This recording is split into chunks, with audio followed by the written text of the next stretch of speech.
What's going on, everybody? This is Frank, and today we are in Dalton, Georgia at Whitfield Memorial Gardens, and we are here to visit the grave of my good friend, David Michael Nesbitt.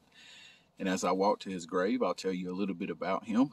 I want to invite everyone to the channel, Shadows Past, Tours and Tales, and if you like this kind of content, like, subscribe, and come along with us. David Michael Nesbitt was born December 26, 1951, in Dalton, Georgia. He was a local truck driver for a very long time, and he was a very gifted guitar and bass player. He played in a couple of bands in Dalton through the years, and he was a big-time Hot Wheel collector also. And he liked customizing little die-cast Hot Wheel cars. His favorite cars to customize was 55 and 57 Chevys. He'd take them apart, paint them different colors, put different wheels on them. And I met David, I believe it was in 2000 or 2001. Me and my wife had a Hot Wheel shop in Dalton, Georgia. And he came in one day and had a bunch of Hot Wheels and asked if I'd be interested in buying them, and said he was wanting to sell them to buy some other cars for his collection. And I checked them out, asked him what he wanted for them, and he said he'd take 40 cents a piece for them. So I said, okay, I bought them from him. And for a long time, I called him 40 Cent or 40 because I'm not good with names. I remember faces, but until I learned David, that was his nickname, 40 or 40 Cent. And even after, I knew his name was David, I still called him 40 or 40 Cent sometimes.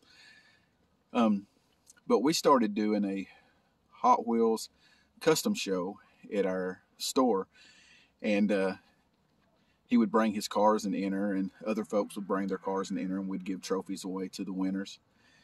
And back in the day when Kmart was open, they used to have something called K-Day, or Hot Wheel Collector Day. In Dalton, Georgia, we had 2 Kmarts, so David sometimes would go to one and I'd go to the other. And a few times we'd go to the same Kmart.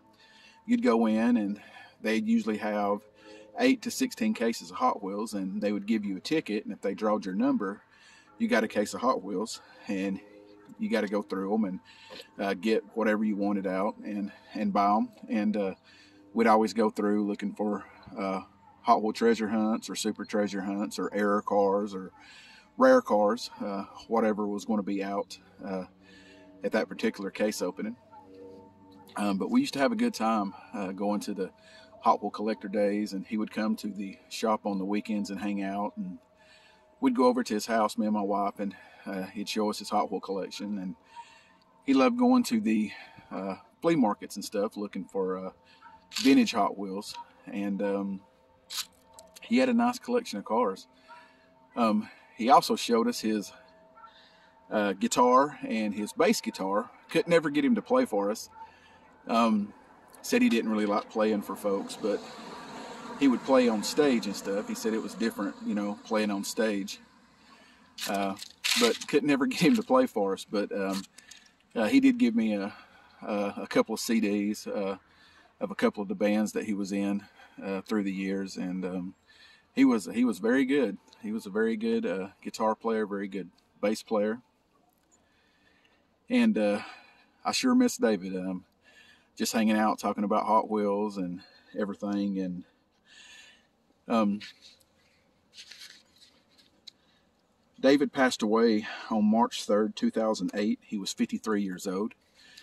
2 or 3 days before that, he called me and said that he couldn't breathe good. And I asked him, I said, "Do you want me to call 911? And he said, "Well, I'm going to sit here and see if I start feeling better." And I told him, I said, "No, man, you just need to go ahead and call an ambulance." And he said, "Well, I'll hang up and call them." So I waited a couple of minutes and called him back, and he said, "Yeah, I called them. They're on their way." And we went up to the hospital to see him, and we went in. They had oxygen on him, and he said that he was, feeling a little better with the oxygen. And they were running tests to see what they could find, to see what was wrong with him. And it was the next morning, I believe, they was taking him for a test, and something happened, and he went into a coma. And we went up to the hospital, and we was in the room when he took his last breath. And I never did find out everything that happened or what was wrong with him. I know a few years ago, he had an aneurysm. Well, a few years before I met him, he had an aneurysm, and but I never did find out what he actually passed away from. But I sure miss him. I miss going to the collector days with him. I miss him. You know, he used to come to the shop, and we used to sit around and talk about Hot Wheels, and we had some good times. But he is buried right over here. He's buried beside his parents. His parents is buried right here. Luther M. Nesbitt, 1918 to 1991. And his mom, Maggie L. Nesbitt, 1922 to 1999. And David is buried right here. He does not have a tombstone yet. And I was trying to find somebody to get in touch with to find out if they had him one ordered or what. I'm going to go to the office and talk to them and find out if anyone has ever placed an order on a tombstone or whatever. And I'm going to do my best in 2023 to get him a stone. I mean, he needs a stone, and I don't know why they never got him one. But at his funeral, me and a bunch of the Hot Wheel buddies was pallbearers, and we wore our Hot Wheel shirts, and we buried him with a bunch of Hot Wheels, and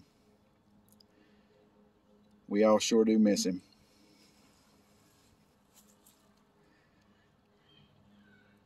But he's buried right here. Right down there is the mausoleums. That's down there is Whitfield Memorial Gardens too, up on the hill, and all over in that direction is West Hill Cemetery. But that is the mausoleums, and David is buried up behind the mausoleums, over here close to the road. His parents is right there, and David is to the right of his parents.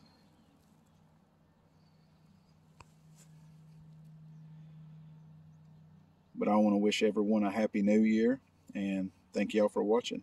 God bless.